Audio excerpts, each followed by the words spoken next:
I don't know what God's up to tonight, but I know He's up to something. And I'm excited to see what He has in store for us. So let's converge on Genesis chapter 37. Genesis is not a very difficult book to find. It's the very first one in your Bible. You don't even have to use the table of contents for this one. If you'll just keep turning, you'll get past the contents and you'll run right smack into the book of Genesis. Genesis chapter 37, I'm excited about the word the Lord has given me to share with you tonight. Now, I'm going to warn you up front. We're going to cover a lot of ground in these next few moments, but it's action-packed, and as a matter of fact, over the years, it has become one of my favorite biblical narratives. And we're going to be taking a peek into the life of Joseph, and it's a fascinating one. So to get you up to speed as we enter into our text of focus, Joseph was one of 12 brothers who was born to a man named Israel. Now, Israel, who was Joseph's father, loved him more than any of his other brothers. He was the favorite child. Some of you can relate to that. Some of you know, I know what it's like to be the sibling that the parents don't like as much as the baby of the family or whatever. And Joseph was that guy, like he was dad's favorite. And you may be familiar with this story, and you may not be familiar with this story, but Joseph is the guy, if you've ever heard of Joseph in the coat of many colors, this is that guy. So Israel gave Joseph as a gift, because he was his favorite, this coat of many colors. And in the narrative kind of prior to where we're going to get into, Joseph at one moment has a dream. And in the dream, he's given a vision by God of how one day his brothers are going to be bowing before him as he's set up in a position of power. So one day he's telling this dream to his brothers who already can't stand him because he's the favorite child of the family. And he's like, bros, listen up. I had this wild dream the other night. I had this dream. Get this. I was in a position of power and every one of y'all were bowing down at my feet. So as you can imagine, Joseph's brothers didn't care too much about him. As a matter of fact, they hated him. And I feel like hate would even be an understatement for how they felt towards their youngest sibling. And so as we enter into this story, these jealous emotions that his brothers are feeling, they're about to boil over. And that's where we pop in Genesis chapter 37 and verse 12. It says, now his brothers went to pasture their father's flock near Shechem. You got to love them Old Testament words. And Israel said to Joseph, are not your brothers pasturing the flock at Shechem? Come, I will send you to them. And he said to him, here I am. So he said to him, go now, see if it is well with your brothers and with the flock, and bring me word. So he sent from the valley of Hebron, and he came to Shechem. And a man found him wandering in the fields, and the man asked him, what are you seeking? I'm seeking my brothers. He said, tell me, please, where are they pasturing the flock? And the man said, they have gone away, for I heard them say, let us go to Dothan. So Joseph went after his brothers and found them at Dothan. And they saw him from afar, and before he came near to them, they conspired against him to kill him. And they said to one another, here comes this dreamer. Come now, let us kill him and throw him into one of the pits. Then we will say that a fierce animal has devoured him, and we will see what will become of his dreams. But when Reuben was the oldest out of all the brothers, heard it, he rescued him out of their hands, saying, let us not take his life. And Reuben said to them, shed no blood, throw him into this pit here in the wilderness, but do not lay a hand on him, that he might rescue him out of their hand to restore him to his father. So when Joseph came to his brothers, they stripped him of his robe, the robe of many colors that he wore, and they took him and threw him into a pit. And the pit was empty. There was no water in it. Then they sat down to eat. Looking up, they saw a caravan of Ishmaelites coming from Gilead, with their camels bearing gum, balm, and myrrh on their way to carry it down to Egypt. Then Judah said to his brothers, what profit is it if we kill our brother and conceal his blood? Come, let us sell him to the Ishmaelites, and let not our hand be upon him, for he is our brother, our own flesh. And his brothers listened to him. Then Midianite traders passed by, and they drew Joseph up and lifted him out of the pit, sold him to the Ishmaelites for 20 shekels of silver. They took Joseph to Egypt. I want to talk to you tonight about the design paradigm. Turn to somebody around you and tell them it's by design. It's by design. It's by design. A design paradigm, by definition, is the underlying system of ideas that causes a range of solutions to become obvious.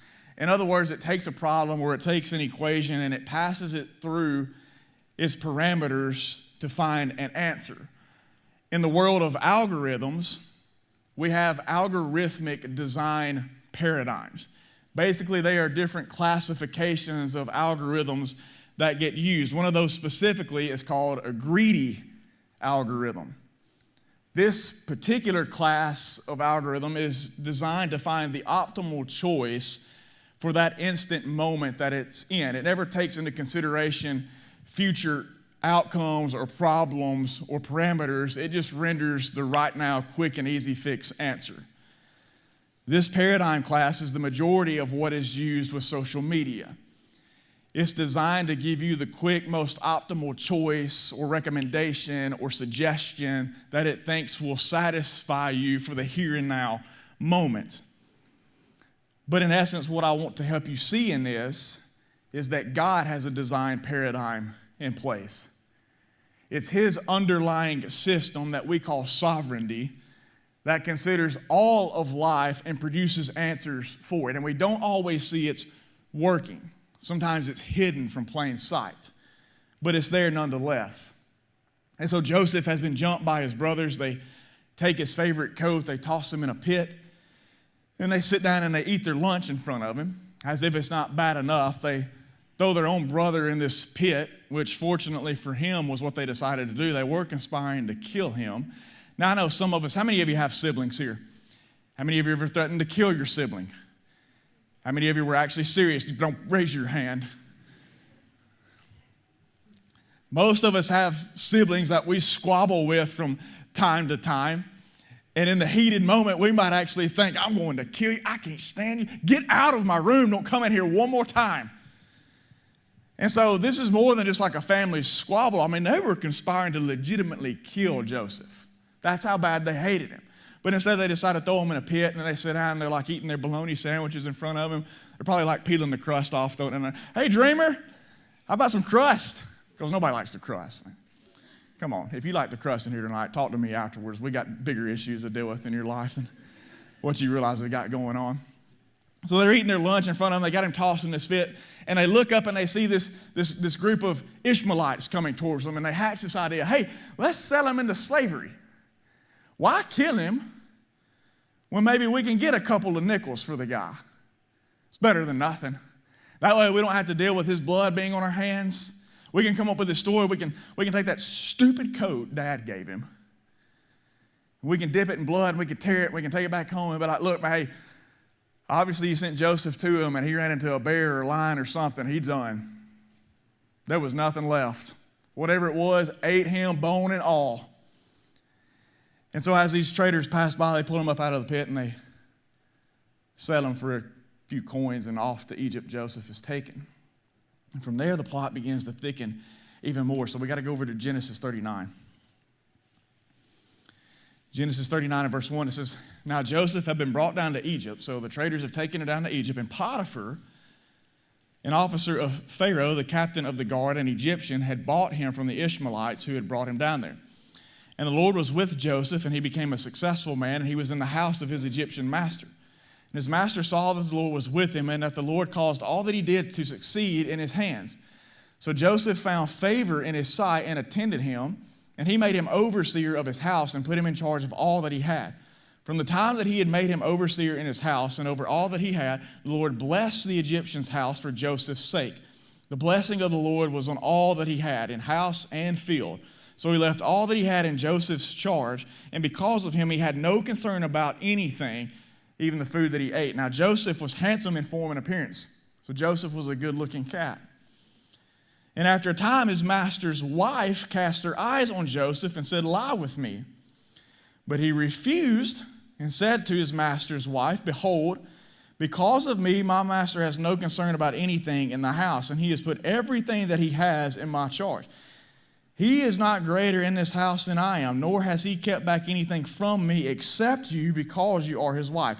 How then can I do this great wickedness and sin against God? And as she spoke to Joseph day after day, he would not listen to her to lie beside her or to be with us. So day after day after day, Potiphar's wife would proposition Joseph, trying to get him in bed. Verse 11, but one day when he went into the house to do his work, and none of the men of the house was there in the house, she caught him by his garment, saying, lie with me. But he left his garment in her hand and fled and got out of the house. Now Joseph done lost his second coat, this time for very righteous reasons. And as soon as she saw that he had left his garment in her hand and had fled out of the house, she called the men of her household and said to them, see, he has brought among us a Hebrew to laugh at us. He came in to lie with me, and I cried out with a loud voice. And as soon as he heard that I lifted up my voice and cried out, he left his garment beside me and fled and got out of the house. And she laid up his garment by her until his master came home. And she told him the same story, saying, the Hebrew servant, whom you have brought among us, came in to laugh at me.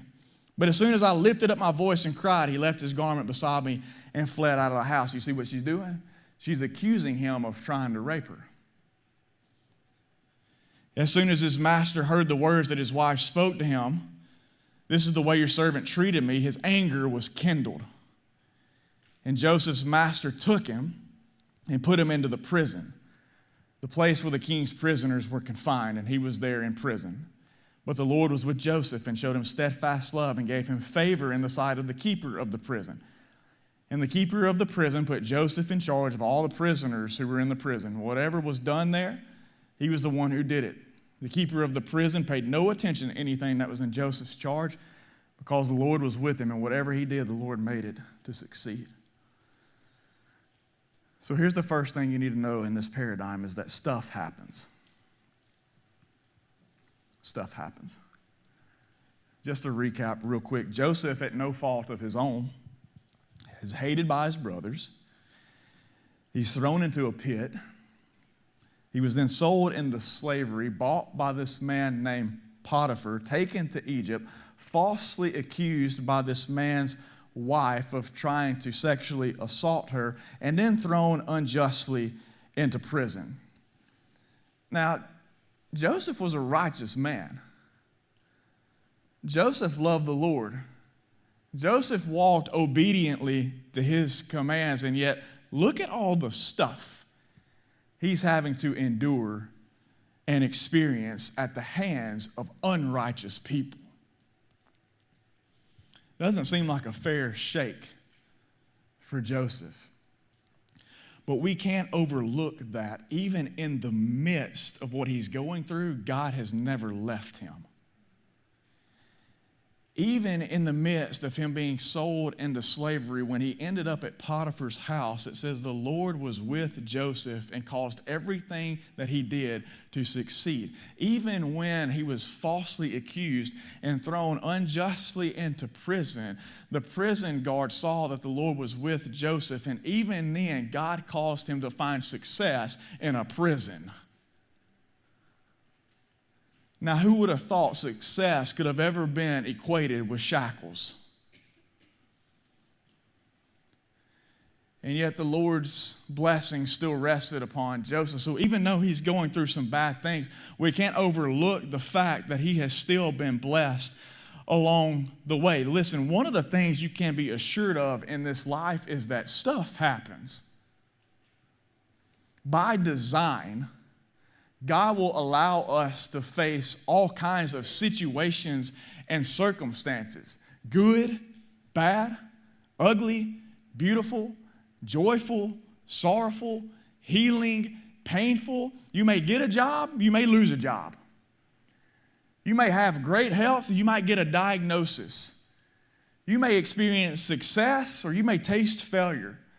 You might get the joy of seeing the miracle of life born and then have to endure the mourning of life lost. You may get the joy of victory, but also understand the pain of tragedy. One thing is guaranteed in this life, God will allow you to face any and all kinds of situations and circumstances. As His children, we are not immune to the aspects that accompany a life lived in a corrupted and depraved world. Now, I got to take a moment to address something here because I've seen it a lot lately for some reason. And I don't know why exactly, but it just keeps coming across my sight. Everybody wants to understand or have it explained to them why God allows evil things to take place. But the funny thing is, nobody seeks to understand why God would even give a good thing to begin with. Everybody wants it explained. Well, if God is so good, if He's so loving, if He's so just and He's so righteous, then why does He allow all these evil things to take place in the world? And my question is how can a God who is so just and so holy and so righteous give any good thing to a depraved and wretched generation of people to begin with? The fact that He even allows the sun to rise upon our lives each and every day is a gift of His grace. As a matter of fact, in Matthew chapter 5, Jesus actually talks about how the Father causes the sun to rise and to set on both the righteous and the unrighteous. He causes the rain to fall on both the righteous and the unrighteous. And so in the midst of this, and I don't know, we may get into this one day in a whole another deal, but especially amongst your generation, there's a whole lot of this talk of deconstructing your faith. This whole breaking down and questioning of everything that you've ever been taught about God and His Word, or things that you have been brought up to believe because of your family members, your mom or your dad or your granddad, pulling that down and tearing it apart and finding out that it's really not all that true and it's not as good as everybody painted it out to be, that this God's really some wicked, evil being that does not allow us any freedom of choice and that completely just overrules and overruns our lives with this arrogant attitude. So it's time to deconstruct our faith and get away from all that and realize that God really isn't who He claims to be. That is so far from the truth. God is everything that He claims to be. And the fact that He would put on flesh like we have and come to this earth and give His life is the greatest testament of love and grace and mercy and forgiveness that could ever be displayed. Stuff happens in this life, and instead of merely asking or seeking to understand the why, I think it would be better if we understood the design. There's more to it than we know so often. Underlying whatever the situation or the circumstance may be, I promise you, is God's design. We're in the why phase right now with Graham. Everything is why. Everything that we say to the kid, everything that we tell him to do is met with a why. Graham's time to go to bed. Why? Graham, we need to eat breakfast. Why? Graham, we're going to take a ride in the car. Why? Graham, we're going to put our dinosaurs up. Why? Why? Everything is met with a why right now. So we're in the why season of life with our toddler. And I've begun to understand, I think, why God installed that into all kids. And I think it's because He wanted us to see a reflection of what He manages as a father to us. Every single one of us why God. At some point in time, just about all of us in here, I would guarantee, have why'd God over something. And I would imagine Joseph was no different. I would imagine when Joseph was in the pit, he was probably like, why? I imagine when Joseph was falsely accused and thrown into prison while he was there, he's probably like, hey, God, I just got one question. Why? Why is this happening? I'm trying to honor you. I'm trying to live my life for you. I haven't done anything to deserve this. Why is this all taking place? And just as we explained to our son when he asked why, the reason or the design behind what we're doing, or sometimes even giving a simple response of just trust us, this is why, God will do the same thing at some point with all of us as His children. It's okay to ask why, but you need to understand in the midst of that is that it's because His design is at work. And you may not always see, and you may not always understand, and always may not be made obvious to you in that moment, but your stuff is happening by design. There's a reason why God has allowed specific things to enter into your life. There's a purpose behind why He's allowing you to be in those specific places at those specific moments and times. Your stuff is happening by design. And the reason why it's happening by design is because it goes along with the second part of the paradigm. Stuff happens in a determined order.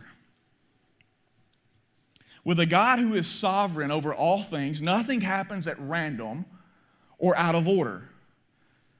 So walk through this with me as we find it in Joseph's life. I want to set this in front of you to say maybe it's more than a coincidence. Maybe, just maybe, it's more than just a coincidence. If you go back to chapter 37, and we get in at the beginning of Joseph's story a little bit, we're going to back up into verse 5. And I told you about the dreams that he was having earlier. It says, now Joseph had a dream, and when he told it to his brothers, they hated him even more. And he said to them, hear this dream that I have dreamed. Behold, we were binding sheaves in the field, and behold, my sheaf arose and stood upright. And behold, your sheaves gathered around it and bowed down to my sheaf. His brothers said to him, are you indeed to reign over us? Or are you indeed to rule over us? So they hated him even more for his dreams and for his words. And then he dreamed another dream, and he told it to his brothers and said, behold, I have dreamed another dream. Behold, the sun, the moon, and the 11 stars were bowing down to me. But when he told it to his father and to his brothers, his father rebuked him and said to him, what is this dream that you have dreamed? Shall I and your mother and your brothers indeed come to bow ourselves to the ground before you? And his brothers were jealous of him, but his father kept the saying in mind. So Joseph dreams that one day his entire family is going to bow before him as a leader, as someone who is in a position of power over them. Now hold on to this key detail. He was 17 years old when he had these dreams. So we fast forward to what we've already read through, and we see him get sold into slavery. That brings him to Egypt. That is another key detail in this story. 17 years old, he has the dream. He's sold into slavery. That ends up directing his path to Egypt. He was then bought by Potiphar, who was one of Pharaoh's top servants, which would inevitably land him in prison. Now let's go over to Genesis chapter 40. Genesis chapter 40, Joseph's in prison.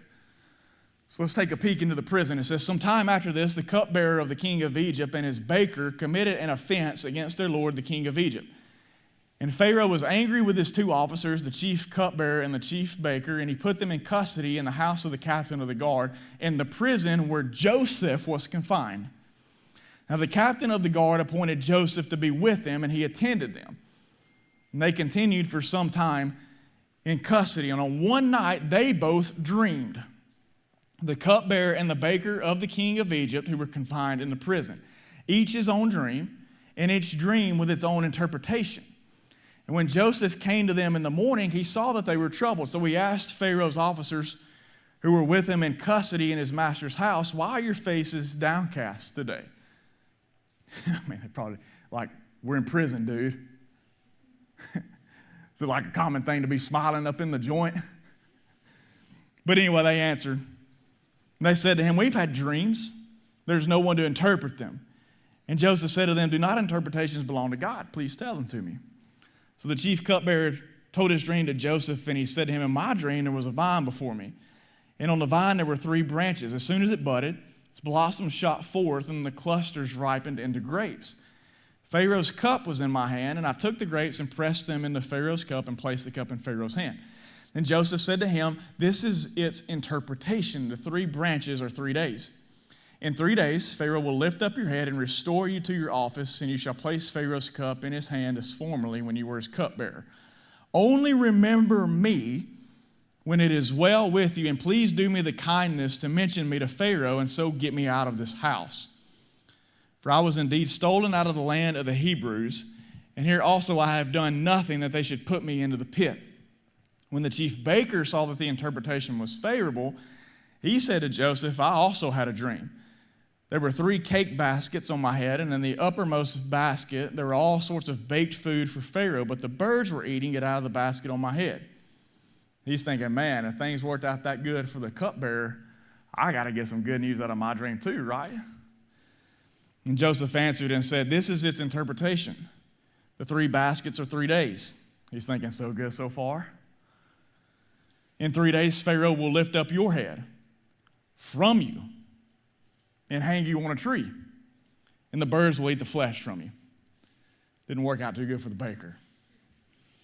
On the 3rd day, which was Pharaoh's birthday, he made a feast for all his servants and lifted up the head of the chief cupbearer and the head of the chief baker among his servants. He restored the chief cupbearer to his position, and he placed the cup in Pharaoh's hand. But he hanged the baker, as Joseph had interpreted to them. Yet the chief cupbearer did not remember Joseph, but he forgot him. So while in prison, Pharaoh locks up these two servants of his who have dreams while they're there. And Joseph interprets them. And then he asks the cupbearer to remember him before Pharaoh.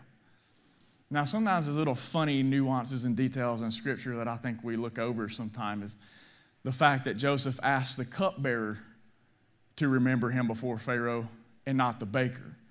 Why? Because he knew the baker was fixing to be, ain't going to do him no good. He ain't going to be remembering, he's going to be dead. So Joseph tells the cupbearer, when you get out, do me a favor. Mention me before Pharaoh so I can get out of this prison because I'm not even supposed to be here. And so they get released. But the cupbearer forgets. Genesis 41. We're trucking right along. Told you a lot of ground to cover. Everybody take a deep breath. Let it out. Here we go. After 2 whole years, 2 years, Pharaoh dreamed that he was standing by the Nile. And behold, there came up out of the Nile 7 cows, attractive and plump, and they fed in the reed grass. And behold, 7 other cows, ugly and thin, came up out of the Nile after them and stood by the other cows on the bank of the Nile. And the ugly, thin cows ate up the 7 attractive, plump cows. Dreams are weird. And Pharaoh awoke, and he fell asleep and dreamed a second time. And behold, 7 ears of grain, plump and good, were growing on one stalk. And behold, after them sprouted 7 ears, thin and blighted by the east wind. And the thin ears swallowed up the 7 plump, full ears. And Pharaoh awoke, and behold, it was a dream. So in the morning his spirit was troubled. And he sent and called for all the magicians of Egypt and all of its wise men. And Pharaoh told them his dreams, but there was none who could interpret them to Pharaoh. Then the chief cupbearer said to Pharaoh, I remember my offenses today. When Pharaoh was angry with his servants and put me and the chief baker in custody in the house of the captain of the guard, we dreamed on the same night, he and I, each having a dream with its own interpretation. And a young Hebrew was there with us, a servant of the captain of the guard. When we told him, he interpreted our dreams to us, giving an interpretation to each man according to his dream. And as he interpreted to us, so it came about. I was restored to my office, and the baker was hanged. Then Pharaoh sent and called Joseph, and they quickly brought him up out of the pit. And when he had shaved himself and changed his clothes, he came in before Pharaoh. Now we're going to skip all the way down to verse 25, because all that happens in the midst of that is Pharaoh just repeats the dreams that he has to Joseph for his interpretation. So it says, Then Joseph said to Pharaoh, the dreams of Pharaoh are one. God has revealed to Pharaoh what he is about to do. The 7 good cows are 7 years, and the 7 good ears are 7 years. The dreams are one. The 7 lean and ugly cows that came up after them are 7 years, and the 7 empty ears blighted by the east wind are also 7 years of famine. It is as I told Pharaoh. God has shown to Pharaoh what he is about to do. There will come 7 years of great plenty throughout all the land of Egypt, but then after them there will arise 7 years of famine, and all the plenty will be forgotten in the land of Egypt. The famine will consume the land, and the plenty will be unknown in the land by reason of the famine that will follow it, for it will be very severe. And the doubling of Pharaoh's dream means that the thing is fixed by God, and God will shortly bring it about. Now therefore let Pharaoh select a discerning and wise man and set him over the land of Egypt. Let Pharaoh proceed to appoint overseers over the land and take 1/5 of the produce of the land of Egypt during the 7 plentiful years. And let them gather all the food of these good years that are coming and store up grain under the authority of Pharaoh for food in the cities, and let them keep it, that the food shall be a reserve for the land against the 7 years of famine that are to occur in the land of Egypt, so that the land may not perish through the famine. So this proposal pleased Pharaoh and all of his servants. And Pharaoh said to his servants, Can we find a man like this in whom is the Spirit of God? And Pharaoh said to Joseph, Since God has shown you all this, there is none so discerning and wise as you are. You shall be over my house, and all my people shall order themselves as you command. Only as regards the throne will I be greater than you. And Pharaoh said to Joseph, See, I have set you over all the land of Egypt. Then Pharaoh took his signet ring from his hand and put it on Joseph's hand, and clothed him in garments of fine linen, and put a gold chain about his neck. And he made him ride in his second chariot, and they called out before him, Bow the knee. Thus he set him over all the land of Egypt. Moreover, Pharaoh said to Joseph, I am Pharaoh, and without your consent, no one shall lift up hand or foot in all the land of Egypt. And Pharaoh called Joseph's name Zaphenath-Paneah, and he gave him in marriage to Asenath, the daughter of Potiphar, priest of On. So Joseph went out over the land of Egypt. Joseph was 37 years old. Remember the number I told you earlier when he first had the dreams? 17. Joseph was 37 years old when he entered the service of Pharaoh, king of Egypt. And Joseph went out from the presence of Pharaoh and went through all the land of Egypt. During the 7 plentiful years, the earth produced abundantly, and he gathered up all the food of these 7 years which occurred in the land of Egypt, and put the food in the cities, put in every city food from the fields around it. And Joseph stored up grain in great abundance, like the sand of the sea, until he ceased to measure it, for it could not be measured. Before the year of famine came, 2 sons were born to Joseph. Asenath, the daughter of Potiphar, priest of On, bore them to him. Joseph called the first Manasseh, for he said, God has made me forget all my hardship in my father's house. The name of the second son he called Ephraim, for God has made me fruitful in the land of my affliction. For 2 years, the cupbearer had forgotten about Joseph until Pharaoh started dreaming. No one can figure out his dreams. All of his top advisors, all these magicians, all these weird divination people staring into the glass ball and all that good weird witchcraft stuff. Nobody could figure out what Pharaoh was dreaming about until Joseph walks in. He's pulled out of prison. He interprets the dreams, and then he's placed second in command, 37 years old when that took place. What I'm trying to show you is, all right, let's wake it up a little. I know it's a lot of reading, but here comes the good part right here. What I'm trying to show you is that God's design has a determined order. At the right moment, God gave Joseph those dreams as a 17-year-old kid. At the right moment, they tossed him into that pit. At just the right moment, the traders came by who would just so happen to end up in Egypt, where Joseph would connect with Potiphar. That would wind up landing him in prison at just the right moment, as these other servants who just so happened to have weird dreams that they couldn't understand, which just so happened to have Joseph's specialty written all over it, which would then lead to Pharaoh's palace, because he was having, you guessed it, dreams that he couldn't understand, which then enabled Joseph to be put in a position that would inevitably save countless lives. This man went from a pit to a Potiphar to a prison to a palace to a place of power, all because God had a plan. It's not random, it's not coincidental, it's not accidental, it's not incidental that you're in that class, that you're at that job, that you received that diagnosis, that you've got your own pit or your own prison that you feel stuck in, because God is working things together in a way that you can't even imagine. At the fullness of time, Jesus came to this earth. At the right time, he laid down his life for the ungodly. This storyline was 20 years in the making for Joseph. Some of you hadn't even lived that long. And you're worried about calling. You're worried about purpose. You're worried about paths. You're worried about plans. Some of you have not lived as long as it took God to develop the design of Joseph's life. So slow down and calm down, because God has a design in place. And if you are walking with him, and if you are seeking first his kingdom, then the steps of your life, I can assure you, are falling into the exact order they're supposed to.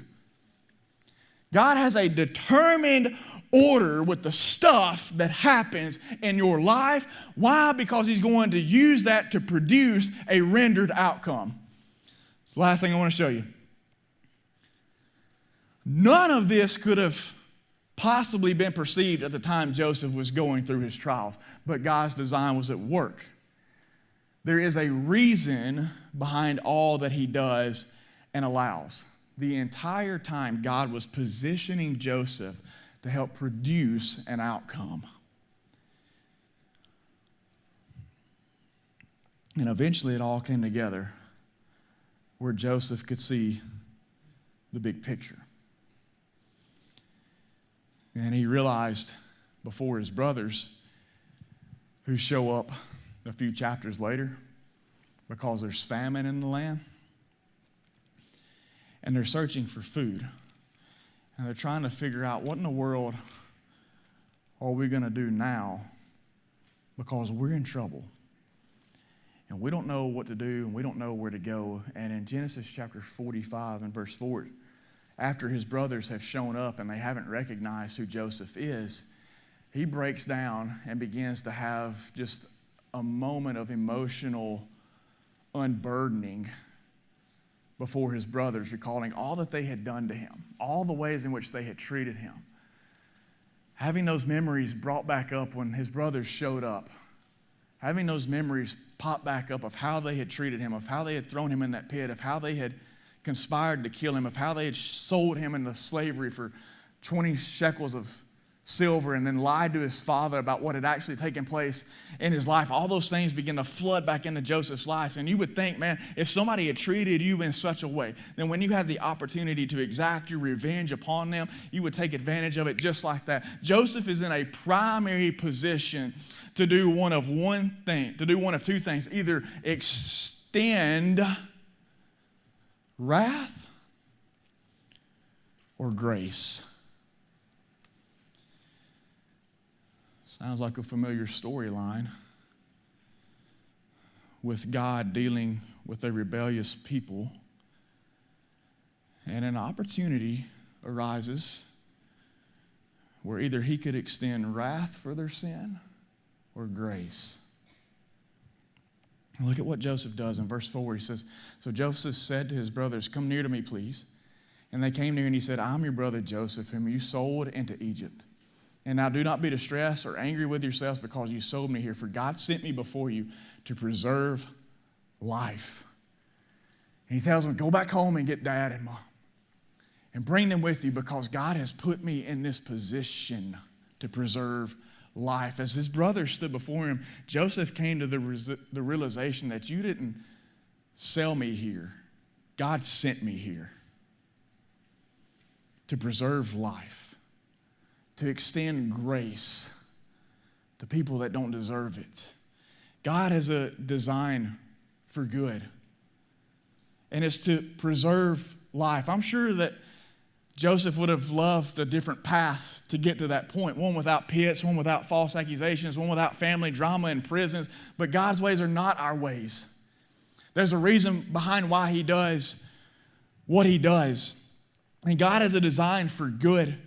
From the beginning, it has existed to preserve life. That's why Jesus came, because God had a design in place for the salvation of his people, a design for good, that they should not have to experience his wrath, even though they so fully deserved it, but instead could receive his grace, unwarranted and unmerited and undeserved, and in our unworth. Christ came to this earth and lived a perfect, sinless life and willingly gave his life on the cross so that we could then in turn experience God's grace instead of his rightful wrath that we had brought upon ourselves. He sent Joseph to preserve life for his family. He sent Jesus to preserve life for eternity.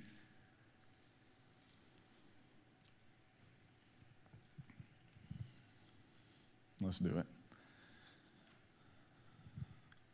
Let's do it. I didn't know how we were going to end the service tonight, I'm going to be honest. Usually I have a design for these messages, but I didn't know.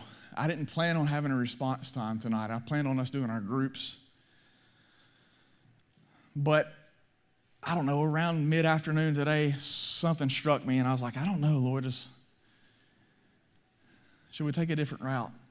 And I think that's what he wants us to do, so we're going to have a response time here in just a moment, but I want you to see how this story ends. You got to see the completion of the design.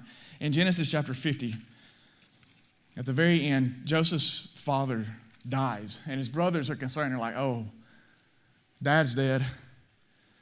What if this is what finally sends Joseph over the edge, and he finally takes out his revenge on us?" But look in verse 15. It says, "When Joseph's brothers saw that their father was dead, they said, 'It may be that Joseph will hate us and pay us back for all the evil that we did to him.' And so they sent a message to Joseph saying, 'Your father gave this command before he died. Say to Joseph, please forgive the transgression of your brothers and their sin because they did evil to you. And now please forgive the transgression of the servants of the God of your father.' And Joseph wept when they spoke to him. His brothers also came and fell down before him and said, 'Behold, we are your servants.' But Joseph said to them, 'Do not fear, for am I in the place of God? As for you, you meant evil against me, but God meant it for good, to bring about that many people should be kept alive as they are today. So do not fear, I will provide for you and your little ones. And thus he comforted them and spoke kindly to them. Listen, you can trust God's design. You can trust his plan. You can trust his path. You can trust his purposes because they're good. And he has left us as his people here on this earth to preserve life by proclaiming life. That's why the church is still here. You want to know why Christ hasn't returned yet? Because it is an extension of an opportunity for us to preserve more lives, perilously lost without Christ. Some of you may be here tonight because God in his grace has given you yet another opportunity to preserve your soul. Because if you were honest, you don't have a relationship with Jesus. Your eternity is not secure in his hands. And you may know all the tricks, you may know all the trades, you may do all the things, but you can do every bit of that. And if your knowledge of Christ has not moved to a relationship with Christ, then you are still right now in this moment just 12 inches from hell. But God has given you an opportunity to preserve life. Romans 8:28. Here's how the design is completed. It's pretty remarkable, actually. Romans 8:28 tells us that all things work together for good for those who love God and are called according to his purpose. So watch this. Stuff happens, right? Stuff happens. All the circumstances, all the situation, all the things of life that we endure, the trials, the troubles, the tribulations, the good times, the bad times, the ugly times, the beautiful times, life-giving moments, life-taking moments, stuff happens. All things, though. But that stuff happens in a determined order. God has set it in place by design to happen in the way in which it has happened. That thing's not happening to you right now just at random. It's more than coincidence. There's a reason why you're in the season that you're in. There's a reason why you're in the place that you're in. There's a reason why you're around the people that you're around, because God has a determined order for it. So all things are now working together to produce a rendered outcome. So God in his design has an outcome that gets produced. All things work together to produce a good outcome from a good God. It's his design.